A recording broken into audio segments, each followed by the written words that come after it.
అందరికీ నమస్కారం అండి. నా పేరు Vijay Nagaberu. Thanks a lot మన రెస్పెక్ట్ సినిమా అనే ఛానల్‌ని ఇంతగా ఆదరిస్తున్న ప్రతి ఒక్కరికి చాలా చాలా thanks. Again give back with one more casting requirement అండి. ఇది వచ్చేసి ప్రాజెక్ట్ ఎస్పీడి అంట. So casting call lead, second lead and female fresh look కూడా కావాలి అని అంటున్నారు. From the makers of Desi Boy అని గతంలో దేశీ బాయ్ అనే ఒక సినిమా చేశారంట. డెస్టినీ అనే ఒక సినిమా చేశారంట.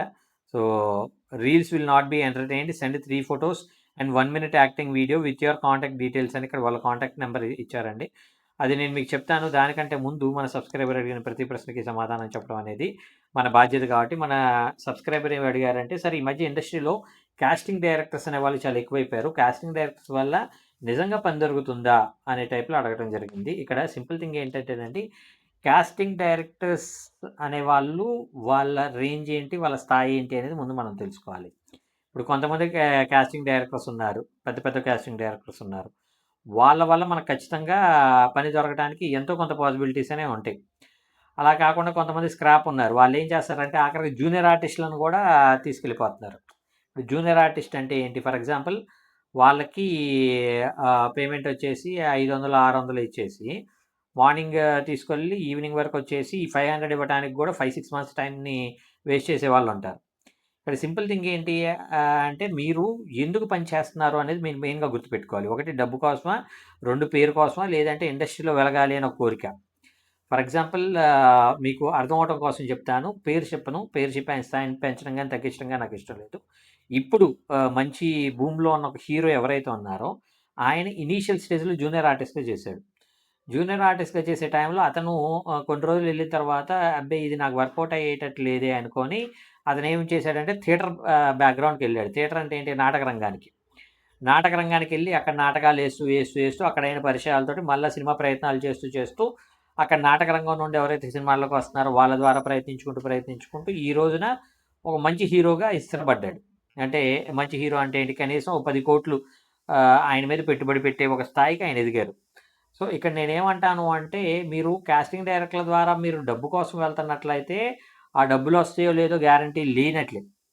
ఎందుకంటే ఇక్కడ ప్రొడక్షన్ హౌస్లు ఆ కాస్టింగ్ డైరెక్టర్లకు డబ్బులు ఇవ్వాలి, ఆ కాస్టింగ్ డైరెక్టర్లు మీకు ఇవ్వాలి, వాళ్ళ కమిషన్లు వాళ్ళు తీసుకొని. సో లేదు పెద్ద పెద్ద కాస్టింగ్ డైరెక్టర్లు అంటారా, పెద్ద పెద్ద కాస్టింగ్ డైరెక్టర్లు మోస్ట్లీ కొత్త వాళ్ళని ఎంకరేజ్ చేయడానికి పెద్ద ఇష్టపడరు. ఎందుకంటే వాళ్ళు ఎంతసేపు ఆ పర్టికులర్ ఏది ఒకప్పుడు హీరోగా వెలిగి ఆ తర్వాత ఇప్పుడు వచ్చి ఎవరైనా క్యారెక్టర్లు చేస్తానంటా ఉంటారా, అలాంటి వాళ్ళని ఎవరినైనా పట్టుకుందామా.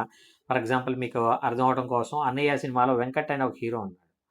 సో అలాంటి వాళ్ళని కావచ్చు, లయ గారు లాంటి వాళ్ళని కావచ్చు, శివాజీ గారు లాంటి వాళ్ళని కావచ్చు, అలాంటి వాళ్ళని ఏదైనా క్యారెక్టర్ పెట్టిద్దాము, అలాంటి వాళ్ళని క్యారెక్టర్ పెట్టించడం ద్వారా వాళ్ళకు వచ్చే రెమ్యునరేషన్లో మనకు 10% ఇది చేసుకున్నా కానీ మనకు బాగా వర్కౌట్ అవుతుంది అనే టైప్లో కూడా కాస్టింగ్ డైరెక్టర్లు ఉంటారు. సో పెద్ద పెద్ద వాళ్ళు మోస్ట్లీ కొత్త వాళ్ళకి ఎంకరేజ్ చేయడానికి ఇది చేయరు. సో నా ఒపీనియన్ ఏంటి అంటే, మీరు ఎప్పుడైనా కానీ కొత్త వాళ్ళ దగ్గరికి మీరు కొత్తగా ప్రయత్నించిద్దాం అనుకున్నప్పుడు మీరు ఏం చేయాలి అంటే, రెమ్యునరేషన్ అనేది మెయిన్ క్రైటీరియాగా పెట్టుకోకండి.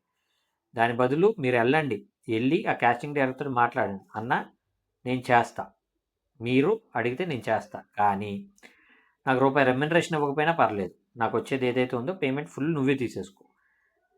ఇంకా మాట్లాడితే ఏదైనా కుదిరితే నాకు దారి ఖర్చులకు రెమ్యునరేషన్ నువ్వు తీసుకో, దారి ఖర్చులకు ఆ రోజుకి ఇచ్చేసి, సాయంత్రానికి ఇచ్చేసి, వాళ్ళు ఎప్పుడు పేమెంట్ ఇస్తారో అది మొత్తం నాకు అనవసరం.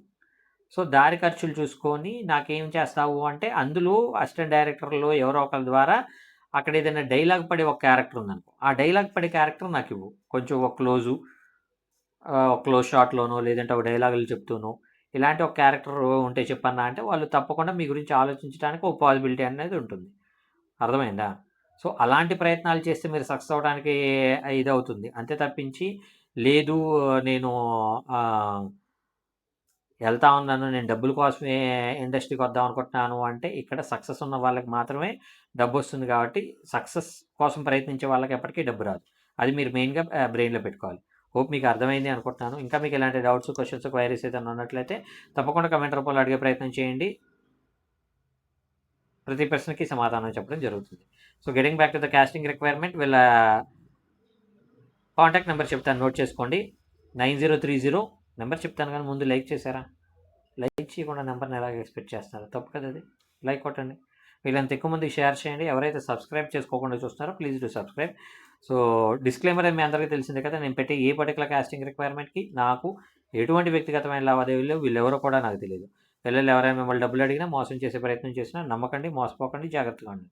వీడియో నచ్చిందా లైక్ చేయండి, వీళ్ళంత ఎక్కువ మందికి షేర్ చేయండి. ఎవరైతే సబ్స్క్రైబ్ చేసుకోకుండా చూస్తున్నారో please do subscribe. Getting back to the casting requirement, వాళ్ళ కాంటాక్ట్ నెంబర్ వచ్చేసి 9030221933. I repeat 9030221933. So thank you and all the best.